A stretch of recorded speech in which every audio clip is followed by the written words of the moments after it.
So you like Christmas movies? Hell yeah. And you like violent fighting, like John Wick, nobody Hell yeah. kind of action stuff? Have you seen Violent? Words are hard. Have you seen Violent Night? David Harbour. No. Really? No. I missed it. That genuinely surprises me. Yeah. You want to watch? Yeah. All right.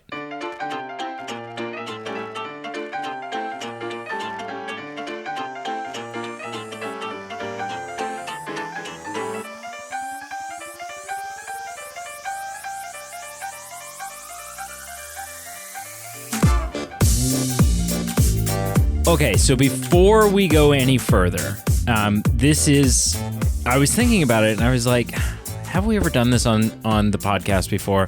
I think we have, because I think I remember, or just I kind of have this like flashback or deja vu from this. But I do want to say this. If you are the type of person who listens to the podcast in the car while your children are present, you're probably a bad parent, but this might not be an episode that you want to have them in the car for. Typically, we on this show spoil movies. This time, We're not going to spoil this movie? We are going to spoil this movie. We may discuss some things in this episode in terms of Christmas secrets that, you know, is maybe just better for adults to listen to. Like Santa is real. Why? That's what we're talking about. Yeah, I know. I'm cutting that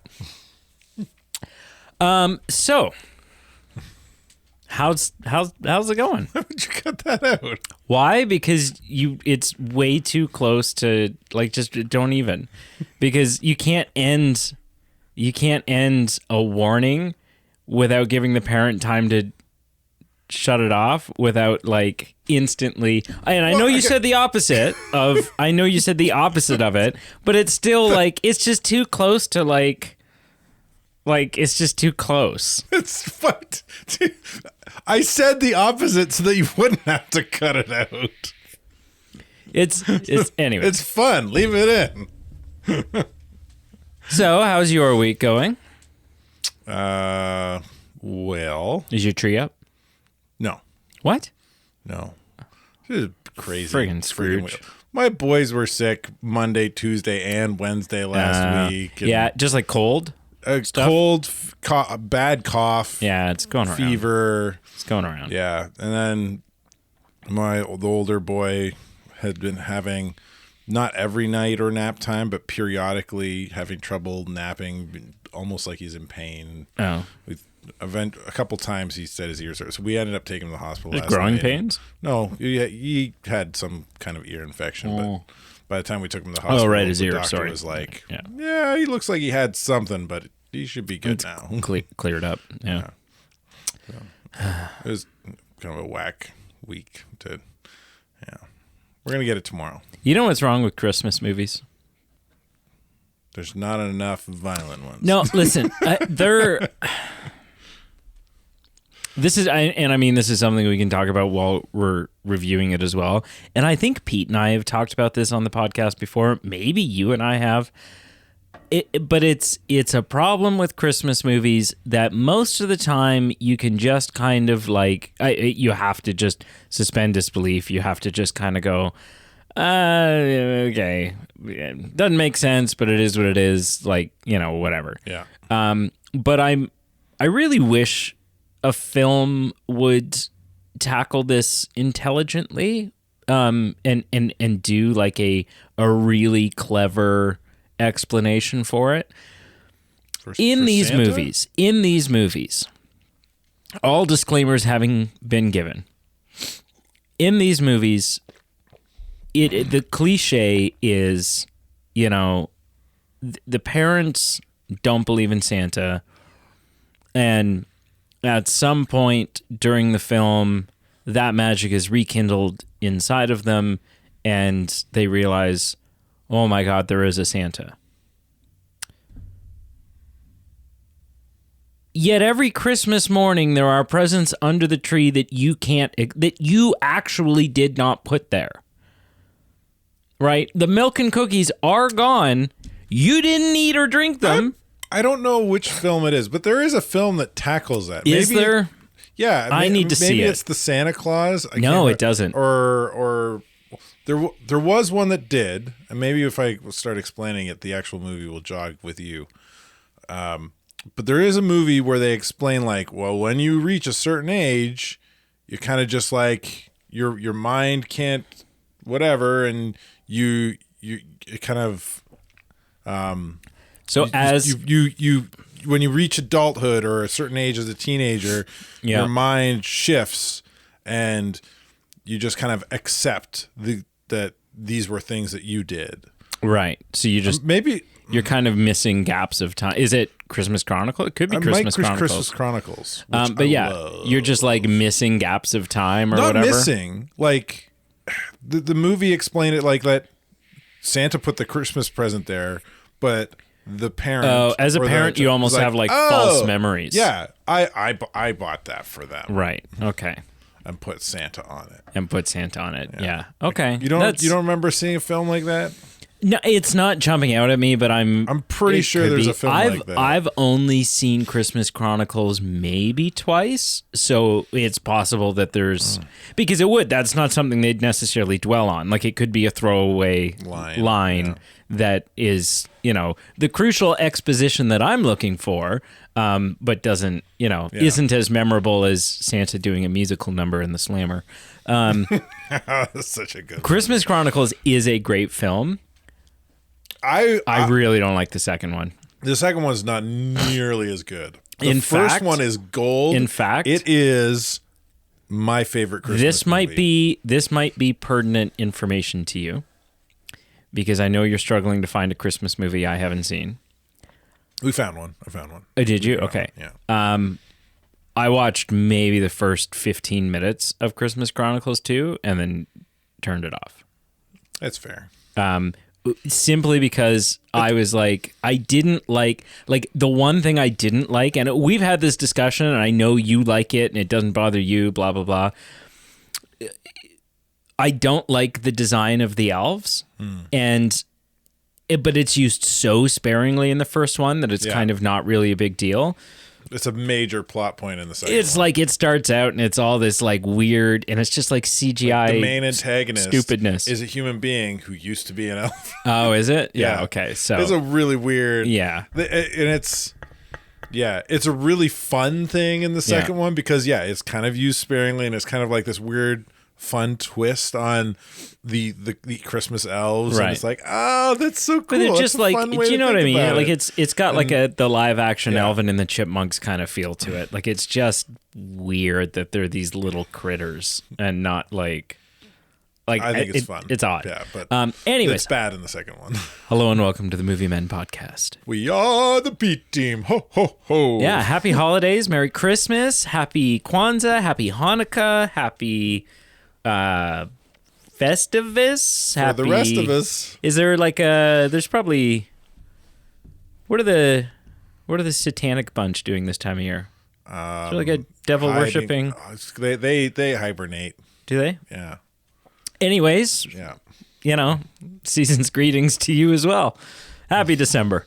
This episode's coming out on December 22nd. Ooh. Which means two things. It means the Christmas episode that Carl's doing is going to come out after Christmas, between Christmas and New Year's. But whatever, it's still before New Year's. You could put it out like 2 days later. It's still before New Year's. You could put it out 2 days Maybe later. we could, Yeah. but no one's going to listen on Christmas Day. Everyone's got That's all shit right. going on. The other thing it means is tomorrow is my birthday.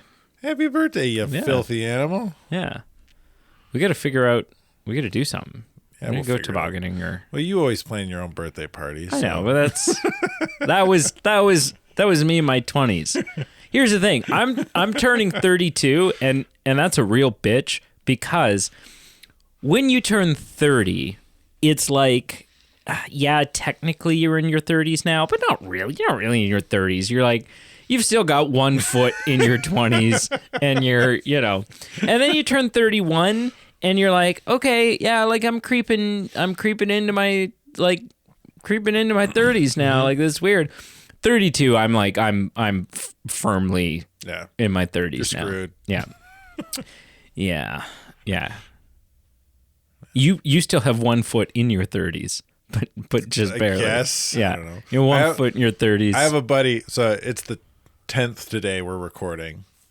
And my birthday's on a 10th. Yeah. And well, I guess I'm kind of boning myself here if I'm trying to keep it secret. I guess my birthday's June 10th. Yeah.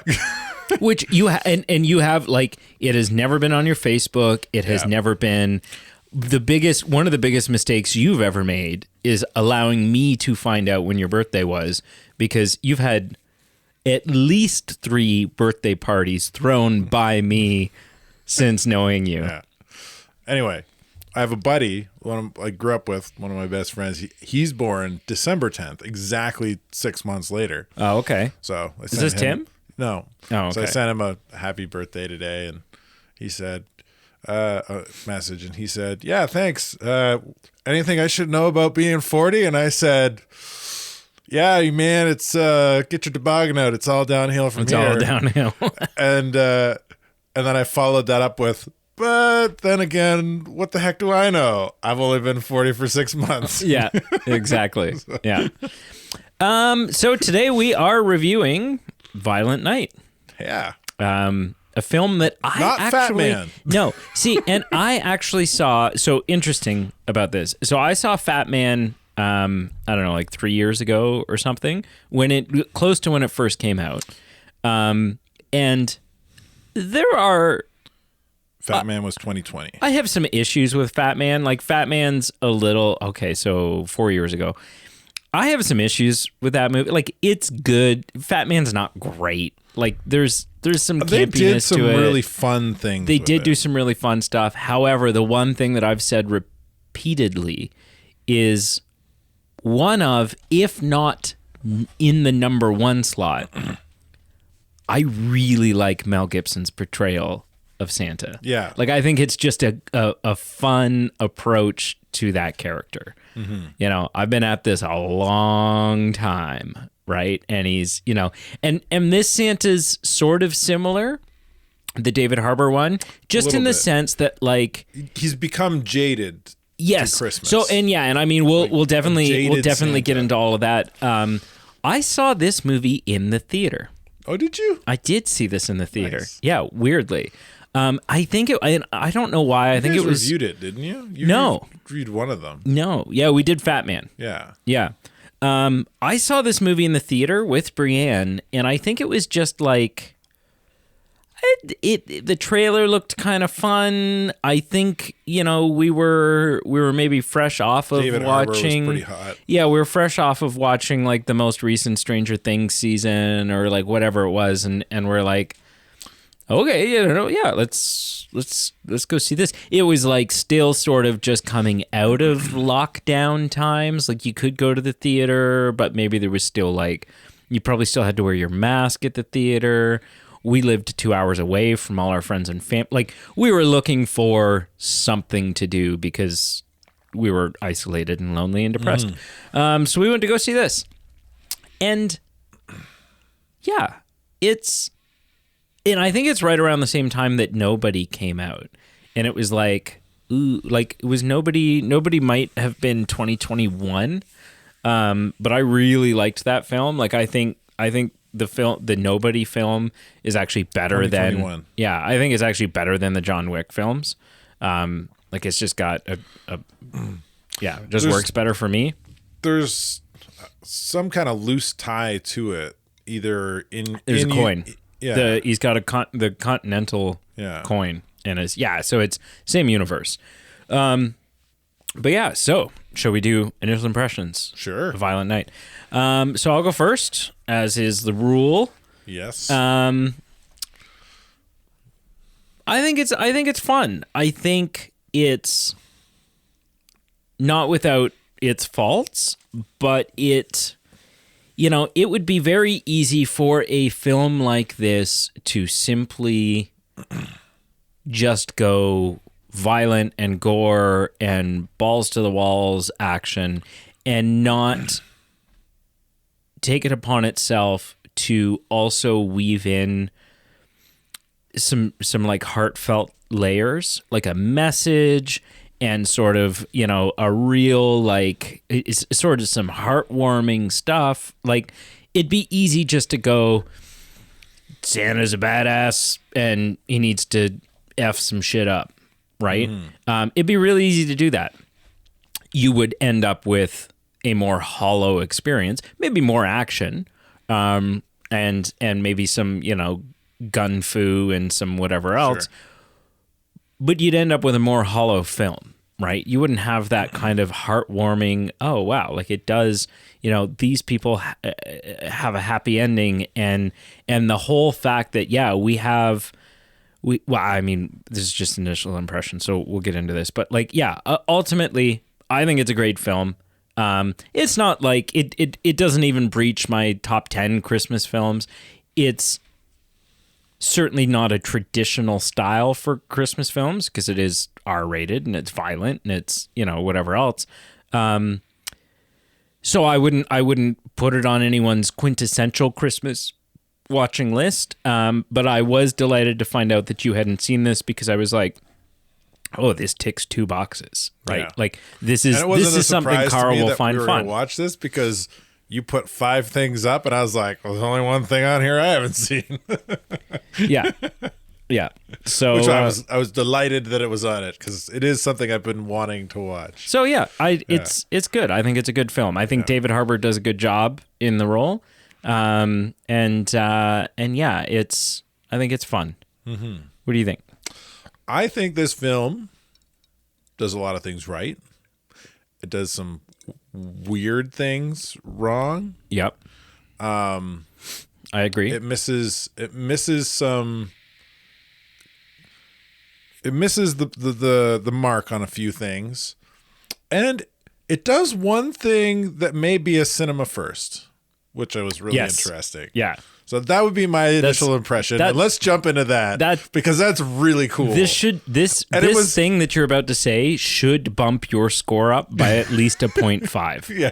So and here, like a little more preamble before we like unveil the thing, is that the only reason it does this right is because nobody else does. No, is because they have to for their narrative purpose. Yeah.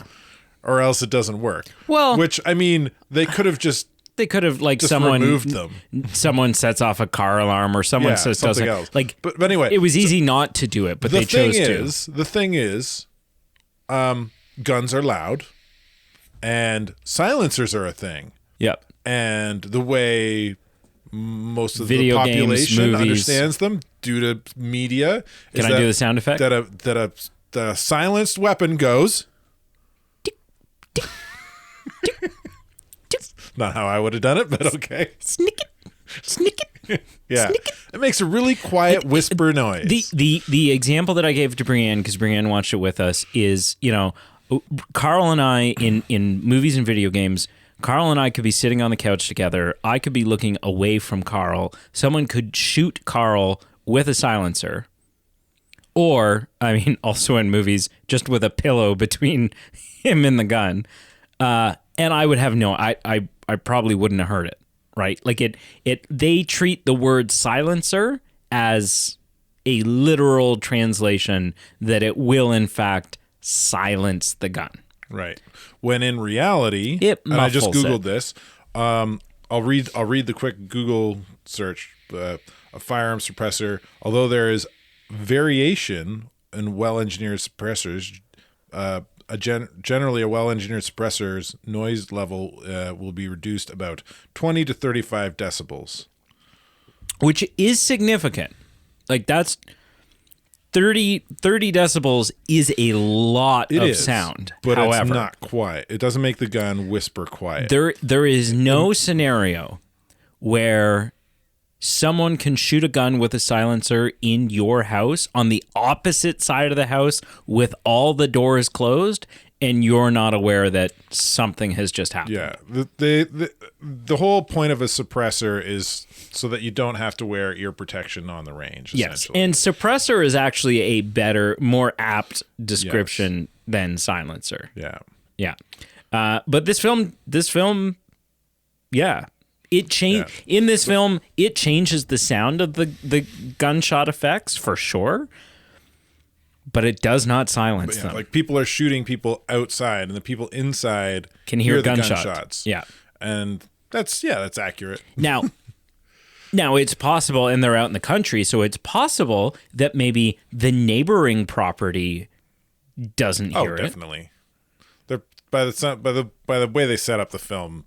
At a different points, it seems like there's nobody near them. But anyway, it was kind of cool. It's like, oh, that's really interesting that they chose to make this like really accurate for the first time for narrative purposes. The first time I've ever seen it in a film. Yeah, but that also like it's a credit to the film. Yeah, but it also does the film a huge disservice.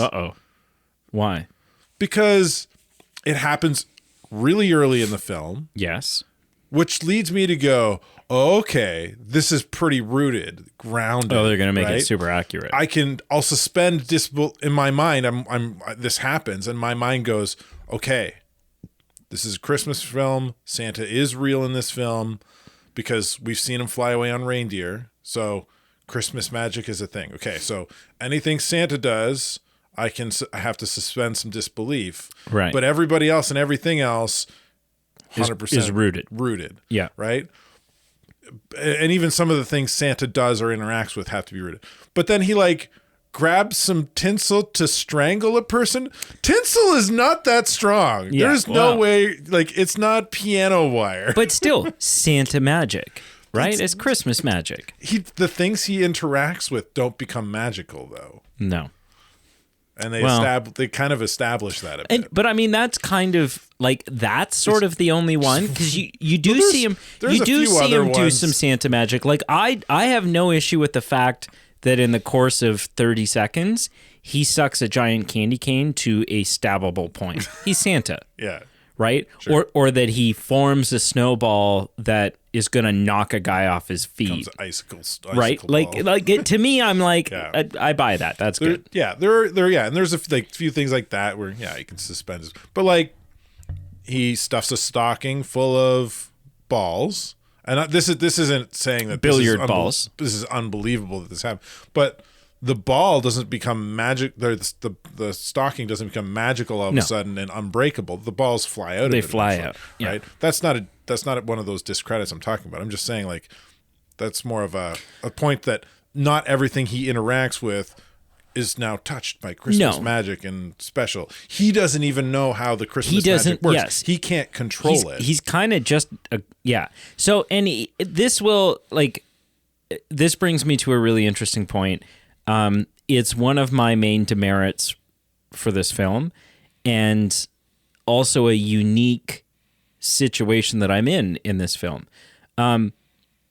There are many movies that I watch, not all, like I wouldn't even say 50%, but there's many movies that I watch where the movie ends and I go, ooh, I want a sequel to this. Like show me more. I need to see what happens next.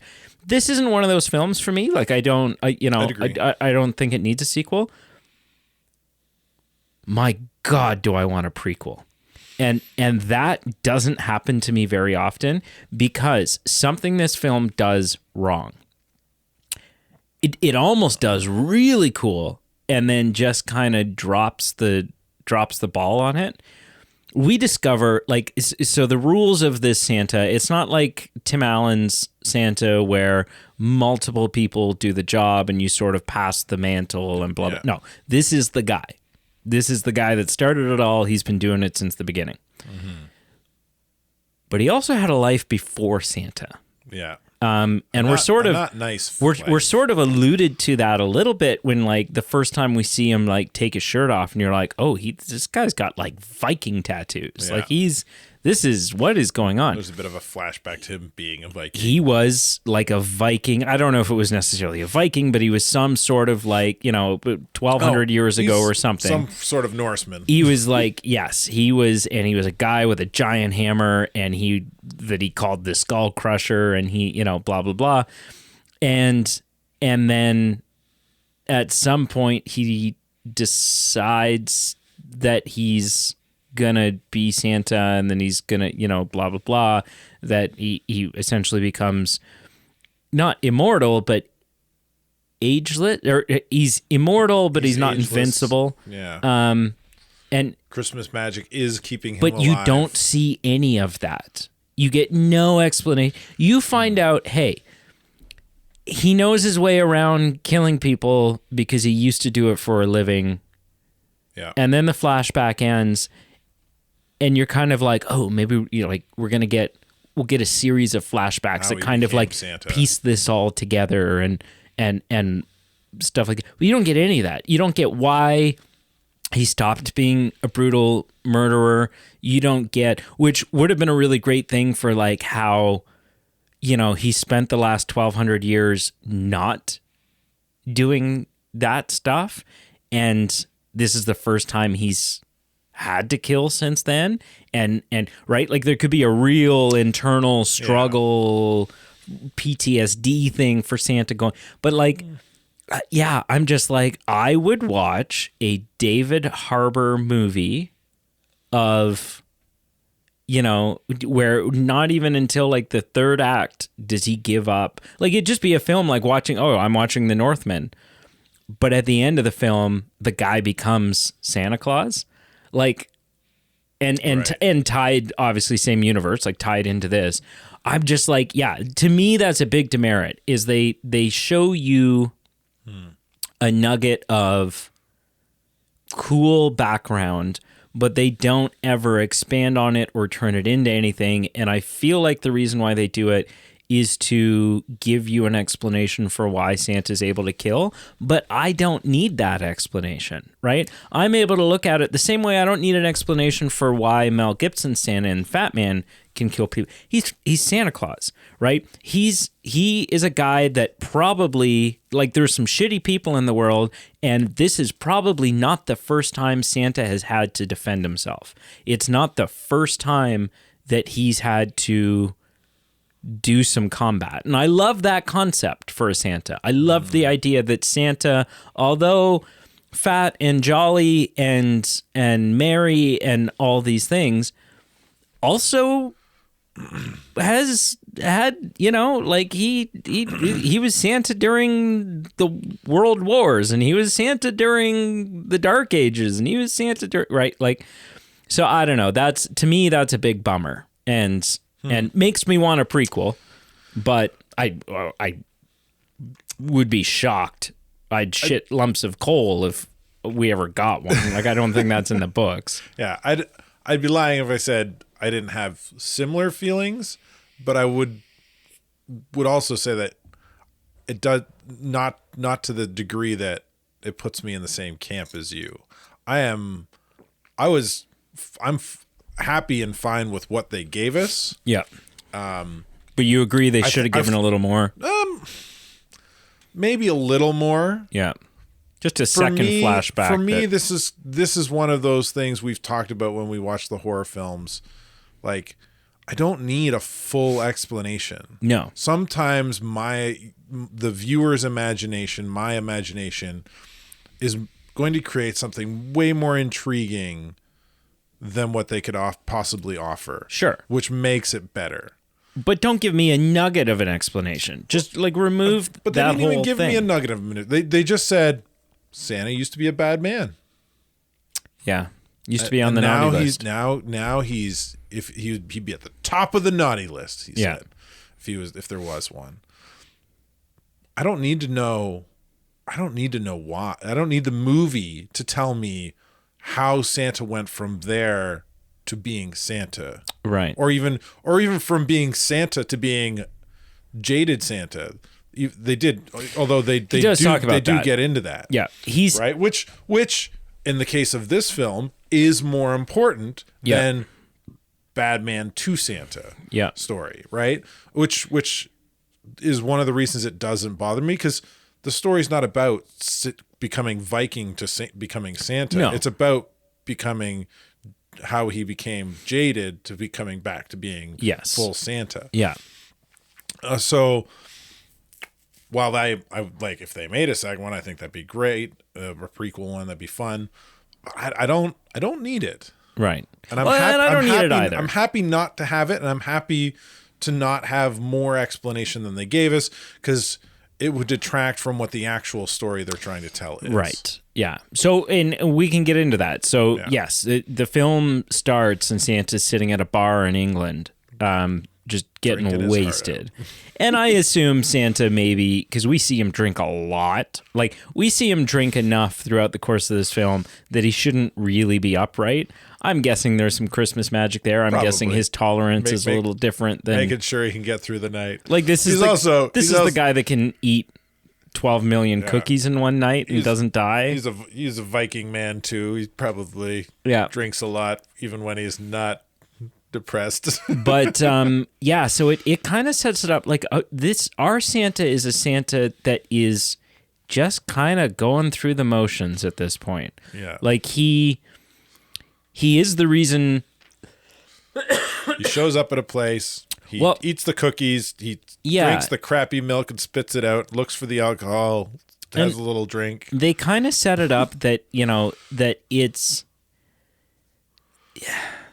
he started this whole thing. He started the showing up and delivering presents and the spirit of Christmas in the commercialized sense of it, and that his creation, by doing what he's doing, he has himself sort of created. Like, I think he's maybe feeling some remorse and some regret, because what he's done inadvertently and unintentionally is created a bunch of rude consumeristic children that just want the presents, right? They don't care anymore. It's just like, hey, give me the present, and then they open it, and then they want the next present, and then they want the next present. They want, what. And so he's just like,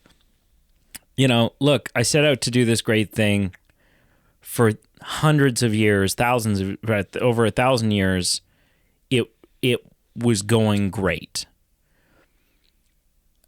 But I don't know if there's really a place for me and the Christmas that I do in the modern world, where kids just want cash and video games and whatever else. And he's ready to give up. Like he says, like, this is the last Christmas, right? It's time for me to hang up the hat and stop doing this.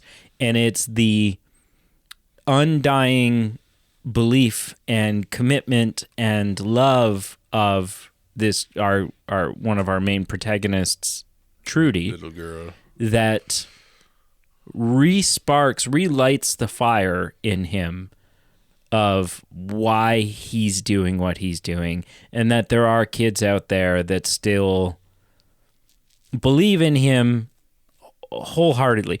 Don't give two shits about the presents, right? Like she comes up with a list. Like we hear that she had a full list of presents and material things that she wanted, and then she nixed all that because all she wanted, the Christmas miracle that she wanted, was for her parents to get back together, right? She's the most pure intentioned kid. She's like literally like top of the good list. Yeah. And that reignites something in him. Mm-hmm. Speaking of Trudy, I never knew that I needed, and again, not a spin-off of this film, but we get a taste of something in this that I didn't know we needed, but by God, would I watch it? An R-rated Home Alone. Like, Home Alone where Yeah, it gets violent and Trying to figure out nasty where you're going and there like for a second, but because one of the plot points is Trudy has just watched the night before she's been allowed to stay up late and watch Home Alone. Yeah. And so she sets up a couple of booby traps for the terrorists that are in this house. And some of them, like, stepping barefoot on the Christmas lights and breaking them in glass. Like, some of them are lifted directly from Home Alone. Oh, yeah. Well, yeah. Like, it's really funny because the glue, the bowling balls, the whole... Well, they set this up. She's hiding in the attic. And she's talking to Santa, and she's like, "Ooh, I can create booby traps if they come and get me, and it'll slow them down and stop them." And Santa's just like, "Yeah, okay, but do it quietly, stay safe." And he's like, "I don't really know what that means, but sure, do that." You kind of feel like, nah, they're not gonna. It's not gonna happen. Like, it's gonna be something stupid, and the bad guys are gonna like walk right see through it, no yeah. problem. And that's how it kind of happens at the beginning. Like, they're like, if you're gonna set booby traps, kid, you have to hide them. Yeah, and it's like, okay, this seems legit. And then the first booby trap, well, works as intended. I don't think she she definitely didn't intend for like the nail to go through the bottom of his mouth. Yes. Right? The intention in her mind is, he'll step on it. Yes. But that's not how it plays out. No. Like, most of the booby tracks don't play out the way she thought they would. Oh, man. Which only adds to the humor. Oh, yeah. Like you said, it's like Home Alone, but next level. Next level. Like, just R-rated Home Alone. Like, that poor bastard with the nail in the mouth and then falling on the mat of nails that he saw in the very beginning, and then looking at a nail he pulled out of his butt and having a bowling ball slam it into his forehead. Yeah. Like, oh my gosh. Honestly, it was really funny. I would watch would I watch an R-rated Home Alone? And I think we're like, I don't necessarily think we're ever going to get one, but I do think we're living in a time where we're more likely to ever get one than we ever were before, right? Like, Hollywood has shown us that Home Alone is a franchise they're not willing to let die. I don't think it'd work. Why? It works in this film. Yeah. Because it's a very short scene. Yeah. And that is kind of the violence is kind of the crux of the film. Yeah. Right? If you take Home Alone. Yeah. And amp up that violence. Yeah. Kevin McAllister, if he kills one of those guys, he's going to like lose his crap. He's a boy. Oh yeah, you'd have to change and it wouldn't necessarily be Home Alone. It would have to be like an adult John Wick character, Home Alone. Yeah, I mean, you could still again, if you like John Wick, Home Alone without his guns, so he has to booby trap the house. a bunch of traps. I mean, again, I think if you could set it up so that it was like, it's just the existence, because even Trudy sees a lot of things, like even at the end of the film when she's showing up and well, she runs and meets her parents. She runs and meets her parents. There's dead guys. There's like a guy that's missing half his body. She's been traumatized. Yeah, but she doesn't really show, like, they don't, no. Even when she sees her father's finger get broken she's upset by it, but she doesn't cry once in this film. No. And she would, right? Yeah. And so, you would just... She's been desensitized. It's just violence. The world of the film, it's the horrible right? world we live in. But, you'd have to suspend disbelief about, the tolerance of this child for... Yeah. But, you take Home Alone, like, he doesn't feel any remorse. Kevin never feels any remorse. No. And half the things that they go through in that film should have killed them. Right? Like Harry and Marv are cartoon characters in those films. Yeah. In that they can take a hell of a beating and just keep going. I seen an interesting theory about that film recently that they aren't actually thieves. They're Christmas spirits, and that's why they can take that punishment and they don't die. And I mean, they're kind of like there to teach Kevin a lesson about the important values of Christmas and except stuff like we that. see them set up as robbing other houses on the block, and like there's too much from their perspective where they're clearly it's just a fun throwaway theory. Yeah. And he doesn't learn the lesson, and then a year later has to learn it again, but in New York. Yeah. Right? But that was actually part of the theory. Was it? In that, like, the chances of Marv and Harry running into him again in a completely different city that's even bigger are impossible. So they have to be Christmas spirits teaching Kevin a lesson. Yeah. So we've spent some time shitting on the film a little bit, right? Like I feel we've gotten sort of our demerits or our issues with it. I might have a few more. Do you? Okay. Well, you want to keep shitting on it? Well, yeah, and then we'll end it with the things we do. Okay.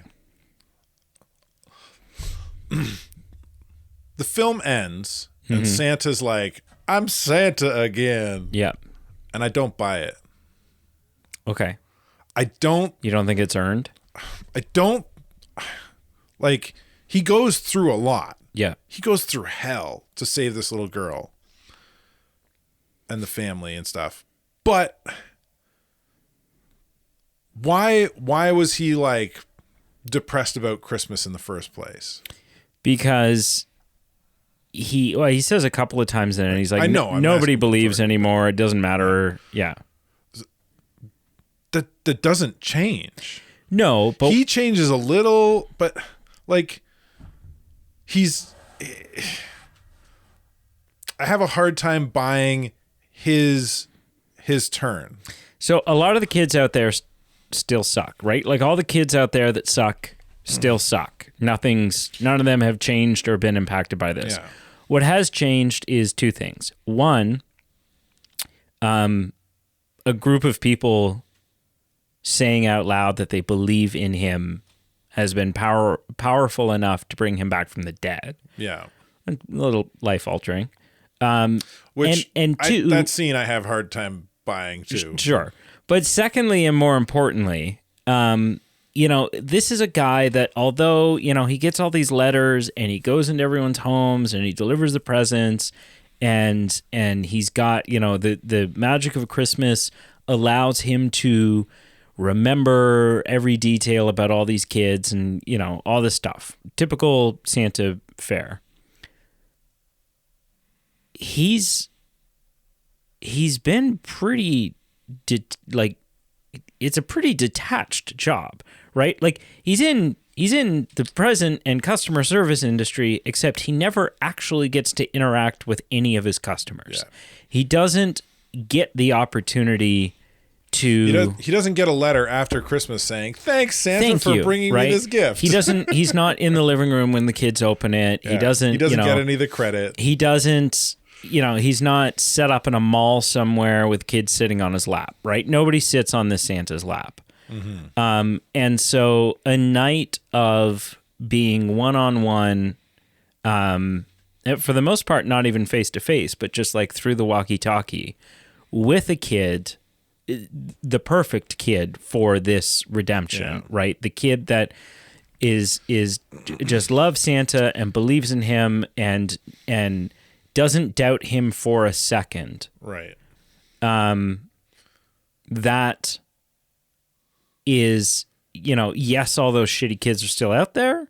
However, I've been reminded of who it is that I'm doing this for. Right. So and it's been a little while since I've seen Fat Man, but I think like in Fat Man, correct me if I'm wrong, he's a jaded Santa, but he still kind of staunchly believes in the importance and power of Christmas. He does. Because he still keeps the wheels of the machine kind of going. I mean, there's some questionability because he's also like... He's in it with the government. Yeah, he's also like working. He's got like government contracts and subsidies in order to keep... Like, some of that stuff's weird about Fat Man. But yeah, I mean, it's been a little while since I've seen it too, but I don't remember him thinking about quitting. Yeah, so my point in the comparison is there's less of a hard turn for Fat Man Santa to kind of believe more fully in what he's doing than it is for Violent Night Santa to turn and re-believe in what he's doing. Yeah. And spending a night killing a bunch of people is the reason, essentially the reason why he now believes. No, it's the girl. It's the girl. But like, right? Like you can't end. For me watching this, I'm like, though it's like he more believes in. It's like the movie spends most of its time kind of allowing Santa to remember who he was before he was Santa. Right. And somehow... So why doesn't he want to go back and be that now? Yeah, and like he finds some justification in, I can be Klaus and Saw, whatever his name was before Santa, and still be Santa. And it's like, what? I don't know how those dots are connecting. And then, there's the scene where a bunch of people stand around him and believe in Santa. I mean, the girl believing in Santa. I get it. Sure, I can get that. The parents. The mother. Everyone else there hasn't seen him do anything magical. I buy the parents. I could kind of lean in. Yeah. The other three, because there's the son and the mother, the sister, and I don't buy the son because he's just like, because there's a chance that he's young enough, right? Like he's a teenager. He's like probably 14 or something. So he's young enough that you're like, oh well, he's just like, he probably gets picked on at school or whatever, but maybe he never stopped believing. He's too self-absorbed. Right. No, but you know what I mean? But I don't buy his, grandma's, or the other moms because they even sound half-hearted. So half-hearted belief is enough to bring Santa back? I don't buy the grandmothers or the sisters. Well, the sisters, she's like, fine, I guess I believe too. It's like, that is the most bullshit half-arsed I believe. Like, if somebody apologized to me like that, I'd punch him in the face. I'm sorry, I was a dick to you. Screw you. You wouldn't punch them in the face. I wouldn't punch them in the face. I would know the apology wasn't genuine. Wasn't genuine. Yeah. Like, so that kind of ruins that turn. Yeah. Back to life. No, I get that. And so the ending, while in the end, in the grand scheme of things, I can kind of suspend and eventually accept the ending and everything because, it's a Christmas movie. It's how it's supposed to. You got to wrap this up somehow. It's hard to swallow. It's like I didn't chew this enough and I got to get some, it's a little caught, I need some water. Okay, now we're good. Right. That's fair. So, yeah. Okay.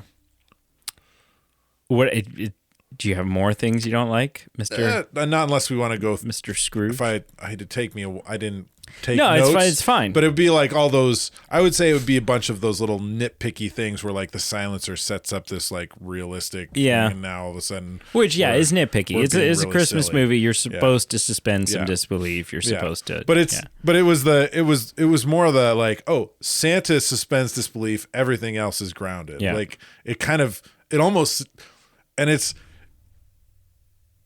not really doing that. It more traps me and I guess potentially you and anybody else who knows how silencers or suppressors are actually sound or supposed to work into kind of that world. Yeah. Right? Everybody else is just like, oh, yeah, okay. Yeah. So maybe it's not saying that it's more of a just kind of probably just a me gripe, and it's not really an issue, I guess, in the long and short of it. How shitty is the events and hospitality industry? Like, well, they carrying guns and robbing people. No. Like bad. cops, doctors, firefighters, gatehouse guards, snowplow operators, like all of those people. You got to work Christmas, right? Yeah. Like it is what it is. You are part of a essential and crucial service. Yeah, you'll get other time off, but in lieu of work. But yeah, if it snows or whatever, somebody's got to be. Someone's got to do it. Someone's, most restaurants close. You can't give everyone at the hospital. Yeah, the day off. People got to be at the hospital. Yeah, exactly. Yeah. But the thing about the events, like I've worked in the events industry. I've never worked in. Well, no, Mr. Big Shot DJ over here. I've worked in the hospitality industry as well, but not in a sense that matters. More of a seasonal one. But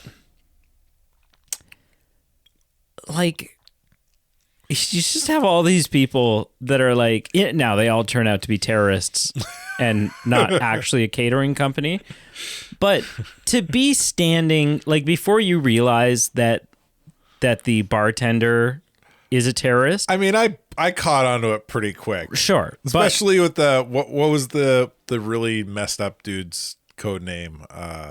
Krampus. Yeah. Like he's got walking around the room, you're like, yeah, something shady going on. Okay. But yeah, I hear what you're saying. But someone was supposed to. I hear what you're saying. Someone was supposed to tend to that bar, dress up on like Christmas an Eve, idiot and it's like, these people have families at home, and they're standing in your ritzy house serving drinks to your family, so that you don't have to mix your own drinks on Christmas Eve, right? Like, I've worked New Year's Eve. I've worked, I get it.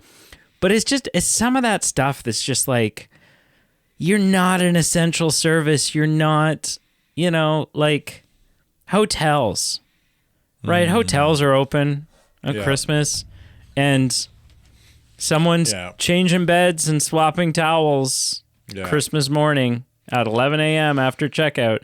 And it's just like, that sucks. Yeah. Like, they might get some good tips. And you know what? And the thing is like, there's always, especially like, we live in a small town where this is, there's a lot less cultural diversity in a small town. Again, you get to a city and there are people who are like, look, I don't celebrate Christmas for, whatever cultural, religious, or just personal reasons. I don't have any family to celebrate with. I don't have, we're planning on doing our Christmas on another day because everyone's out of town until such, whatever it is. And there's people who are like, yeah, I'll make double time. I'll work Christmas and make time and a half or double time, or, But yeah, it's just, that always gets me about this film, where I'm just like,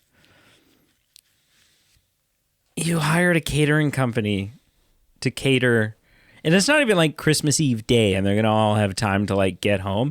You can tell some of those people would have been, again, if they weren't terrorists, they would have been miserable just standing there, serving drinks and food. Serving 5 people. Yes. Yeah, it's not even a party. 5 people. Yeah. Wait, hang on. 1, 2, 3, like 7 4, 5, 6, 7. 7 people. 2 kids, 5 adults. Yep. It's like, yeah. No, it's just nuts. Like my the money these people have. Well, and it's like the film does it to kind of show like the wealth they're loaded that they have. Yeah. For this woman to sit behind a bar cart with food and and alcohol on it, and like they're putting the girl down to bed, so it's like 8, maybe 9 o'clock. Yeah, and they're still there, and it looks like they're gonna be there for the next couple hours. It's like, Oh, yeah. Holy, like, Well, they do it not only to set up and display this family's wealth, but also their character, right? Because everyone They all there, treat 'em like except crap. for Trudy and Trudy's parents, are very. they're dicks. They're dicks, but it's not just that. It's their relationship to their wealth, right?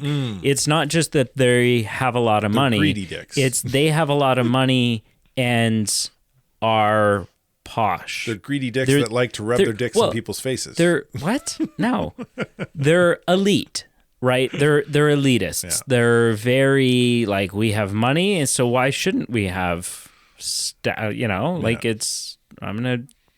It's Christmas Eve. We're not going to make our own food. No. Don't worry about it. I'll hire a catering company. We'll have them come in. They'll serve. I'll hire a bartender. And that's just like. Oh, and then they mistreat them all. Yeah. And I mean, it'd be great to, again, if we're talking not Christmas Eve, right? If we're talking like a Saturday in July.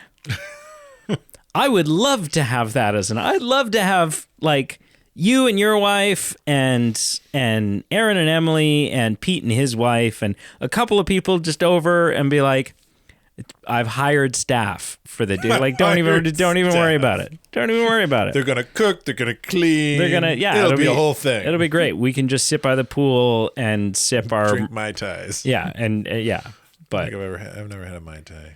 No, that's good. It's good. Let's talk about what we did like. This is like a small one, but it's stuck out for me every time I watch this. I really like that, like Santa in most depictions that we see or in the lore of Santa is married. There's a Mrs. Claus. Yep. I don't know that you see many depictions of Santa though where he's wearing a wedding ring. And I'm like, yeah, it's just a straight up. Now, I have so many. I know you're like, just use your imagination and suspend disbelief. Mrs. Claus also isn't aging. Like, what is the Christmas magic that is keeping him and Mrs. Claus alive? That they're celebrating their, 1200th wedding anniversary. I think to the beauty of that, I can use my own imagination can kind of pull from the greatest Santa Christmas stories I like and like, oh yeah, I like it's kind of like this from this movie with Mrs. Claus, and the North Pole is kind of like this North Pole from this movie, and how they became Santa Claus and Mrs. Claus is like this from the stop motion animated film. And, sure. Like, the claymation stuff. Yeah. For me, I do feel like because like we're watching a film about a Santa who's having an internal struggle, going through like an existential crisis, an important component of that for me and understanding his headspace is this a job he chose, or did this job choose him? Right. Did he have a moment in his past where he hung up that sledgehammer and somehow picked up a bag of toys? Yeah, and then the magic just kind of manifested and he's just kind of gone with it?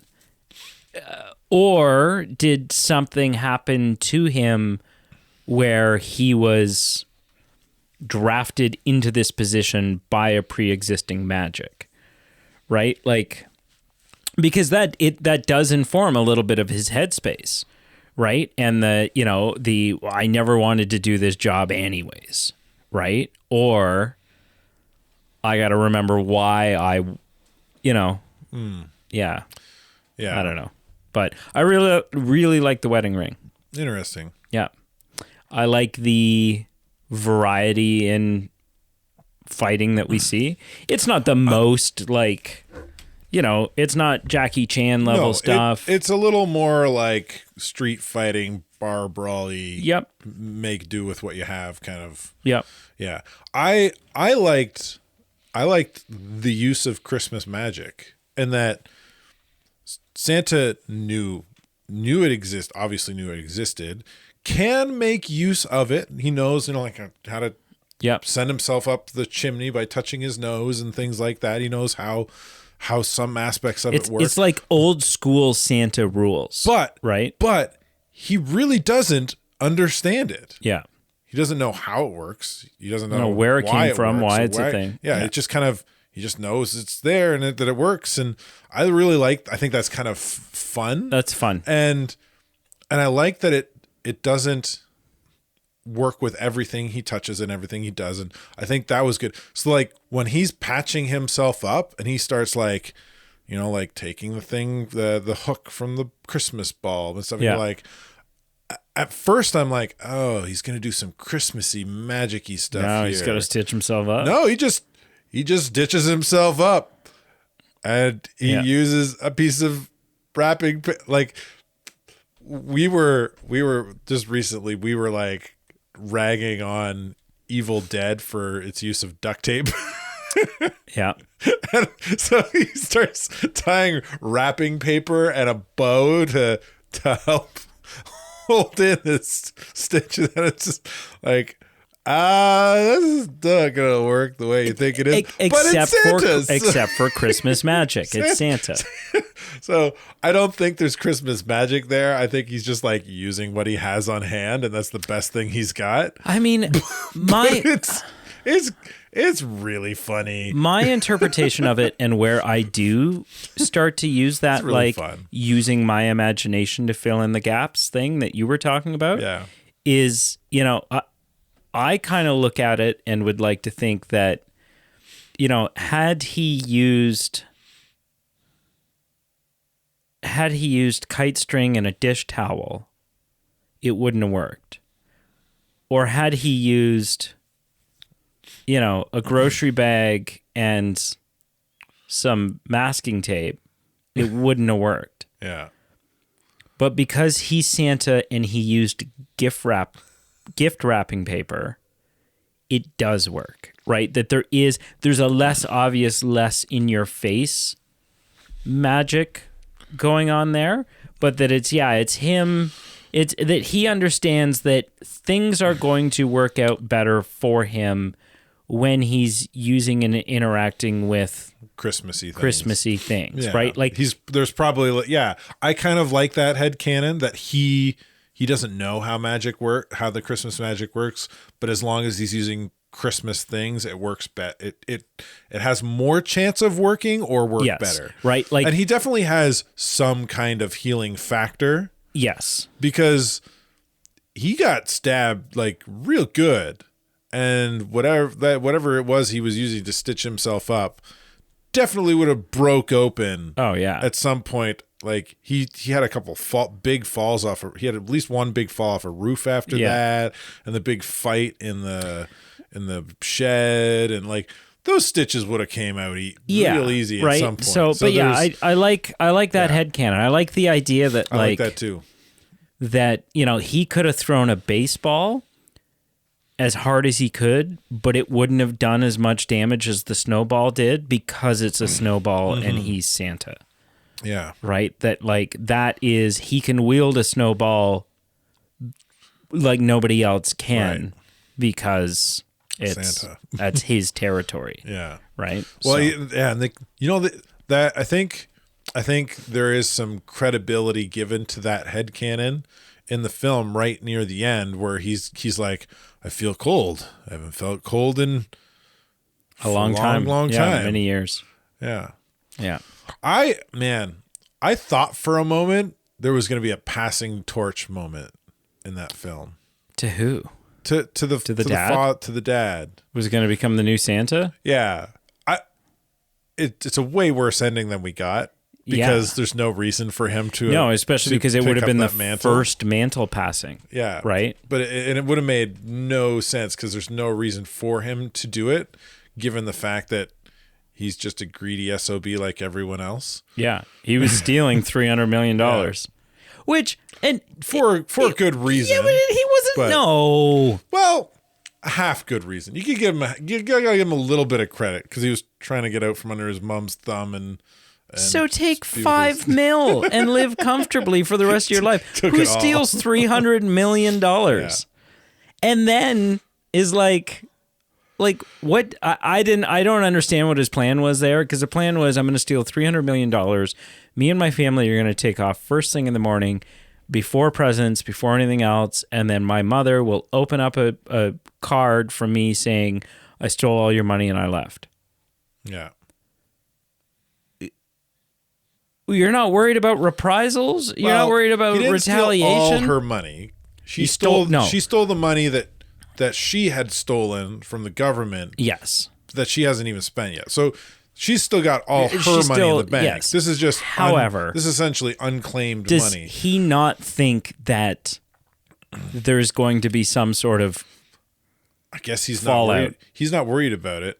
And in the end, his mom didn't care anyway. In fact, she was impressed. She commended him. Good for you. Yes, that's taking a up the family mantle. That's a real Lightstone thing. Is yeah, you have to take what you feel is what's yours. Yeah.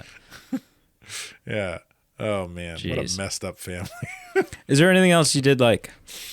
The boyfriend. I thought everything with that boyfriend. Oh, the movie star guy. Yeah, was top notch. Yeah. Here's a pitch deck. Here's a pitch deck. This is my present to you. It's a present to me. Yeah. Jumping over the couch. Parkour. Well, no. Before that, when did it happen? It was when they were making a break for the safe room. Yes. And he tries to do like a car hood slide along the couch. Did you catch that? And it doesn't work. And it doesn't work at all. Yeah. He's the biggest loser. He's such if they didn't have all these guns, I'd be able to take out at least 2, maybe 3. Yeah. Oh, you could take them all out, baby. I feel like there was a missed joke or a missed beat. Oh man. In that we don't, like, when the family does get outside, they don't see him. She doesn't come across his body there. Oh, that would have been fun. There could have been a beat there. Something there. Yeah, but that's fine. It's fine without it. The way he goes out is a great twist surprise, like a great way to reveal that. Yeah. But also like a really kind of fun, like, because he's acting like a complete knob again. Oh, yeah. In front of these military guys, and then they shoot him. I and salute you. You're like, oh, that's kind of yeah, funny, but also happened? messed up. And now what's going on? Yeah, because these are the guys that are like, they're here to rescue. Are going to help us. Did they shoot him because they're confused, or they thought he was a bad guy? Or but ultimately, I mean, that's kind of how you couldn't have. You can't have him in the end Santa's got to be the hero of this story. Well, also, you can't have him. Yeah. Oh, yeah. With the right. You can't have the rescue team show up and save the day. Yeah. But also, he can't survive.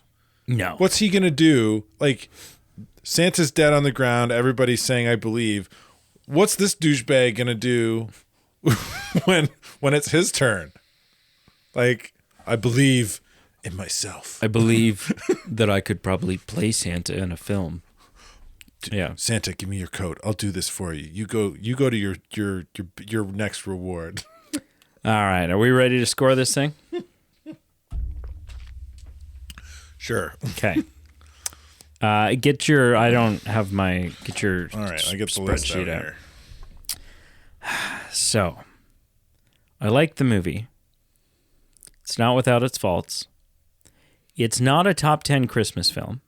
It's not even a I could never watch it again and I'd be fine. Especially because come Christmas time, Christmas movie watching in December, that's prime real estate, right? Because there's so many great Christmas movies to watch and you feel like you have a very small window to watch them in. Yeah. And so you don't want to take up one of those slots with anything, less than essential Christmas movies. But it's fun. And so I think I'm going to give it a A 7.6. 0.6. What is with you and the weird numbers? I'm not vague. I really get in, and it's the minutia. It's the nitty gritty. Yeah. All right. So 7.6. So I would 7.6 takes your average score of 7.4. It's not going to change because it's too close to a 7.4. Yeah. All right. Cool. And what say you? Pretty good score. Yeah. It's a lot of fun. The Home Alone thing was a great twisty gag. Man, I laughed a lot. There's a lot of fun moments. It's for as violent as it is, it's got a lot of lighthearted moments. Got a lot of heartwarming stuff. Yeah, it's got a few heartwarming moments. Not super heartwarming. Like, I never felt like any kind of even tug at my heart. Like right. My heart didn't sink. I didn't feel the tightening in the eyes, and no tears fell, you know. When the girl tells Santa all she wants is her parents to be back together? No. Okay. No. For whatever reason, there just wasn't enough there to make me really feel it, right? When the guy hits the other guy in the head with ceramic baby Jesus? No? That was great. Jesus kicks some ass. And then the ending, I got to choke down. But overall, a lot of fun. Accurate silencers? Accurate silencers. So,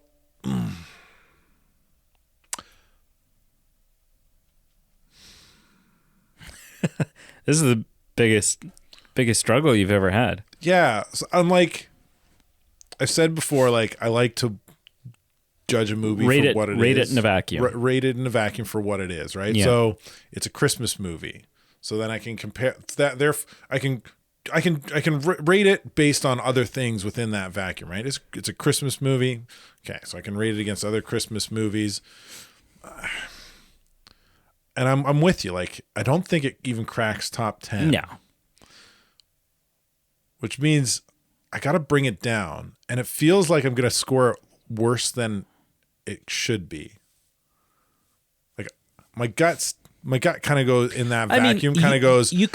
It's a 6 or 6.5. You could tighten that and just compare it to Fat Man, right? Right. Like R-rated Christmas Which films. I want to watch. Like, I want to watch Fat Man again after this Yeah. to kind of cross compare, because it's been a while since I've seen Fat Man. So my initial gut is to give it a 6.5, but I think I enjoyed it more than that. So I think all that I'll do is I'll give it a 7. Okay. And yeah, That's fair. I feel like my gripes aren't enough to pull it down further. But I did enjoy it enough that it should be up higher. But even at a 7, like, I think, again, there are other Christmas movies that I think I would rate a 7, but I would still say are better. Right. Yeah. No, that makes sense. So it's an odd 7. It's All a right. weak 7. That we'll works. say. Yeah. So it's a 7. Yeah. So if I give it a 7, oh, right now my average is 7, so nothing's going to change. So nothing will change. That's fine. And your overall average won't change either. No. Yeah. That's still good, though. Yeah. That's good. What'd you watch? Oh yeah. You still on Cake Island? Yeah. Ugh. We are. It's for like 6 weeks. You've been telling me you're almost off. They're making their escape. Uh-huh. It's so fun. That's so stupid. 6 weeks. 6 weeks you've been on Cake Island. I only we looked it up a few weeks ago, and it's like 80 something episodes. Yeah. The whole cake. And I'm only watching like 3 or 4, if I'm lucky, 6 episodes in a week. Right. So it can take a while to get through that. I know. It's just, it's a lot. It's ludicrous. Where's my list? I watched some stuff. I watched some good stuff. So yeah, we finished did we finish The Diplomat? No, we got one more I was episode. going to say, it must not have been a very captivating ending. No, if we you have don't one know. more episode left. Yeah. But there's like, we're in like the third last episode of the second season. There's like this huge twist, and you're like, holy crap. How are they going to wrap this one up? Yeah. I was home alone with the boys Friday night. So you watched Home Alone? So we watched The Land Before Time. Dinosaur movie. Yeah, Yay. dinosaur movie. I don't know why I'm invested in you guys watching dinosaur movies now. It's just because your one boy really likes them, and I'm just rooting for him. He really liked it. He thought it was great. It was his first time. Yep. Seeing. Okay. Yeah, they really enjoyed it. Well, that's good. And, that's like the best news. See, that's a great moment as a parent because you can say, "So, what'd you think?" And he goes, "Oh, I loved it. It was amazing." And you say, "Great," because there's 17 more. Which I've only watched one of. I think it was like the third one or something. So bad. But you know so what? Horrible. For a kid his age, they're all gold. But I had to rent it because it's not on anything that I interesting. stream. But man, I love that movie. My parents still have the VHS copy we had when I was a kid. And I remember at least 8 or 9 years ago trying to put it on my parents' VHS player to watch it for my nephews. On like a Christmas or something. Yeah. And it was the tape was so degraded from being watched so much. Yeah. We watched that film a lot when I was a kid. It was one of my favorites. Anyway, it's great right now. I know that he really liked it because now all T-Rexes are sharp tooths. Perfect. So it's really fun. Yeah. And then we watched a family movie on Saturday. I think it was Saturday. We watched The Grinch. Which one? The animated one. Yeah. Benedict Cumberbatch. Ugh. Yeah. It's okay. It's fun. It's okay. Of the 3 Grinches, it's the worst one. But it's okay. I think the live actions probably ekes it out a little, just by a small margin. My wife thinks it's like the live action was way better. Oh, it is way better. So the live action one for me is not only an annual must, for whatever reason, it is a Christmas Eve. Like it does not feel like Christmas unless I'm watching that Christmas Eve. Yep. And then it was Saturday night, or Sunday night. We were sitting. Me and my wife sat down after everybody all the kids were in bed, and we were like, let's watch a movie. All right. And she started scrolling. I was like, let's watch a Christmas movie. She's like, ah. She kind of groaned. I was like, your daughter groaned? No, my wife. Oh. And I was like, we're watching a Christmas movie. I don't care what movie it is. You can pick whatever Christmas movie you want, but we are watching a Christmas movie. It's December, damn it. And this is the only time when we can watch them. Yeah. And she scrolled through a bunch of Christmas movies where because she's not a big romantic movie girl. Yeah. She likes the odd rom-com, and every once in a while she'll be in the mood for like a romantic film. But for the most part, she likes more of it like a dramatic or a comedy or whatever. But she hates the idea of like a Hallmark Christmas movie. Oh, okay. She thinks they're the stupidest, cheesy things ever. Guy meets girl, girls from a small town, guys from the big city. Exactly. Yeah. She thinks they're the dumbest, which is great. It means I don't have to watch it. There's one or two that are like, have a charm to them. But they'll probably fall. A lot of those, well, maybe, I don't know. Any ones that I would kind of think are good would probably fall more in the rom-com category, which I think pulls them away from the Hallmark-ish notes. But anyway, she picked The Man Who Invented Christmas, which I had never seen before. Interesting. And it was so good. I loved that movie so much. Have you? What a great film! What a great idea and concept. It's really good. Oh, so like taking the Christmas story, A Christmas Carol, and Charles kind of Dickens, like flipping it on its head and going like, this is how it was created. Yeah, and which I think is all like. I think there's a lot of creative liberties taken with the movie. Definitely, right? Yeah. But there's also probably some truth there about like how he struggled with finding somebody to write it for him to publish for him and in the time frame, and probably some truth in like how perfect he wanted it to be. Like it has to be this, I don't know, your illustrations are off. And like some of those things are wild creative liberties, because who really knows, because it was written that long ago. Yeah. There's probably truth to them. Yeah. Right. And there's probably definitely truth. I would say, I don't know for fact, but I would probably assume there's the truth to him being a struggling author. Maybe. Yeah, probably. Right? Like there's got to be evidence for that. They probably used to kind of help chart the course for this film. And have you seen the movie A Boy Called Christmas? I think so. Okay. Yeah, because I'm pretty sure I have. Yeah. Yeah. It's better. But that one, what's it? The Man Who Invented Christmas is really good too. What's A Boy Called Christmas? I remember. I know. I can like picture it in my head. I can't really describe it without spoiling it. Is he an elf? No. But don't. I'd have to watch the trailer anyways, to verify. So that's what you watched? Yeah, that was cool. That's pretty much it. Yeah. What did you watch? I watched a Christmas movie I'd never seen before. Ooh. Brianna and I were like, let's watch a Christmas movie. And we're like, cool.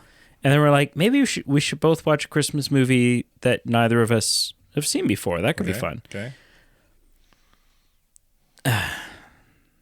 It's a comedy. Comedy. Because we're watching Only Murders in the Building right now, when we saw that it had Steve Martin in it, we were like, oh, that could be fun. That's on brand for what we're, and it was a film that I was aware of. I mean, when we found it on, like we Googled it and we found a list. Right. And that reminded me that this movie existed. Like it's never been on like the forefront of my mind, but I could like picture the poster for it and everything. We watched Mixed Nuts. Mixed Nuts. Yeah.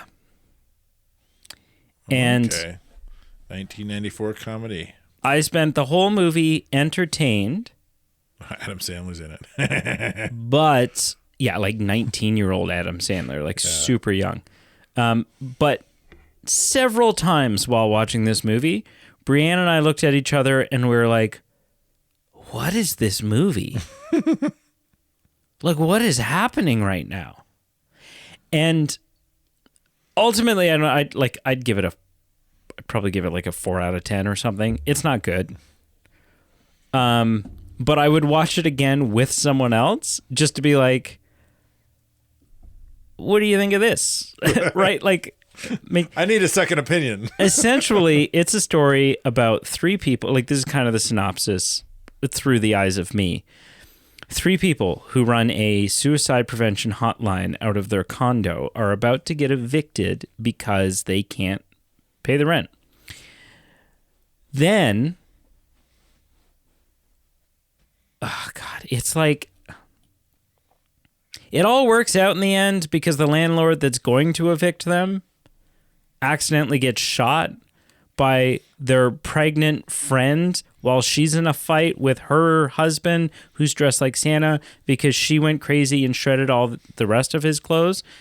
And by the way, the whole time this is happening, there's the threat of, it's in the news. Yeah, the Cincinnati Strangler, like the serial killer, blah, blah, blah. And you're like, okay, I don't really know what that's about or how that ties into any of this. At one point, the guy who's dressed as Santa has to get stitches in his head, but it's like Christmas Eve and nothing's open. And Steve Martin's like, it's okay, I know a great vet. And so they go to the vet, and he gets like stitches in his head, and then the Santa Claus guy like steals dog tranquilizers from the vet and takes them, and like it's so much It's a bunch of nonsense bizarre happening. nonsense. Liv Schreiber's in it, like the guy that plays Sabretooth in X-Men Origins. Okay, yeah. Right? The one where it's like his brother and stuff. But he's in it as like a cross-dressing transvestite that's thinking about killing themselves. And so that's how they they're like phone, and they're like, oh, can I come there? And then there's just like a full 3-minute scene of him and Steve Martin's character dancing with each other all romantically and like grabbing Steve Martin's butt. And then, so anyways, at the end of the film, the landlord shows up at the place, and a gun accidentally goes off while they're fighting over the gun, and a bullet goes through the door and kills the landlord just as the landlord's like ringing the doorbell. And then they're all worried that they're going to go to jail, so they like take all the branches off of the Christmas tree and like glue them to this guy to disguise him as a Christmas tree, and then they're going to carry him through the streets and dump the body. However, they get found out, and then all of a sudden they're surrounded by the cops, and it's this whole big whatever. But it turns out to be okay because the landlord was the Cincinnati Strangler, and so now it's like, oh, there's a key to the city. Like, it's messed. I feel like up. I've seen that. It is messed a lot of that up. Rings a bell. Yeah, well, I mean, it's it's your garden variety movie right there. This is a plot of every successful film that anyone's ever. It's got a low Rotten Tomatoes score. It's like but my God, oh man, yeah, it's messy. It sounds like it's a film. It sounds like it's a film that a bunch of SNL guys made just to kind of throw a bunch of their skit ideas that didn't hit the SNL stage. And that's what it feels. It feels like an hour and a half of 17 different SNL skit pitches. Yeah. That are all kind of happening at once. Yeah. And yeah, it's weird. Thank you so much for listening. Make sure you check out our Instagram, Facebook, and Twitter, all listed down below. We have a Patreon page where for as little as like less than the payment on your cell phone. It's much less than that. Less than Way less than that if you live in Canada. Yeah. Less than a Happy Meal a month. That's even pretty expensive these That's days. so expensive. Less than a candy bar. Less than the cost of drying your clothes at a laundromat. There you go. Which I mean that could be like $5 now. Who knows? Probably. You can support the show, get some fun perks in return. We really appreciate it. Turns out it's not cheap. Not cheap to run a podcast. It's not cheap to do anything these days. Unless your name's Carl, you just show up. You're like, I buy beer. Oh, what bills? Yeah, that's true. And merch. We have merch. Yeah. We got some new merch coming in the new year. It's not going to come before Christmas. No. Because they're still on strike. Yeah. Yeah. Bastards. Well, if you're a good little boy, you'll get a present. Yeah, this is right now. But this is the last thing we're saying before December 25th. If you've been naughty, you're gonna get a lump of coal right up your anus. That's a quote from the movie, just in case you're wondering.